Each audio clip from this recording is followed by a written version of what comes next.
Со 101 глас за, народните избраници ја изгласаа новата техничка влада, која ќе раководи со државата до поодржување на изборите на 12 април.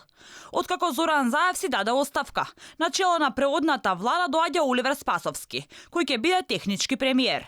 Тој во своето експозе денеска пред пратениците рече дека ќе се вложувал за фери демократски избори, како и за непрекинато професионално работење на институциите. Организирањето на фери демократски избори е врвен приоритет на преодната влада. Ве уверувам дека јас како председател, министрите, замениците министри и дополнителните заменици министри ќе ги преземеме сите потребни мерки за да бидат обезбедени услови за спроведување на успешни предвремени парламентарни избори. Во оваа влада по пржински терк, со своји министри и дополнителни министри учествуваат и власта и опозицијата. На местото на Оливер Спасовски седнува Наке Чулев, кој е технички министер за внатрешни работи.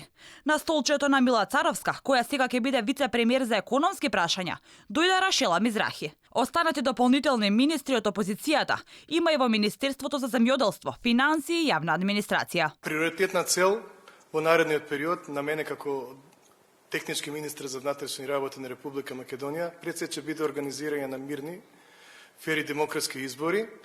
И за таа цел ќе бидат преземени широк спектар на мерки и активности во насока на превенирање на евентуални обиди на криминални, населни и други структури. Потребна е итна борба против криминалот и галопирачката корупција. Мора да престанат притисоците врз земјоделците. Од моментот кога ќе влеземе во министерството, ќе почнеме со работа и она за што граѓаните треба да бидат сигурни е фактот дека ниту една исплата нема да оди надвор од рамките на законот. Сите министри и дополнителни министри ќе имаат врзан подпис за транспарентно работење на институциите. Главна задача на техничката влада е да ги организира изборите. Во текот на незиното функционирање не може да има вработување, унапредување инвестиции. Оваа ќе биде втората техничка влада во Македонија. Првата се формираше пред предвремените избори во 2016 година, а технички премиер беше Емил Димитриев.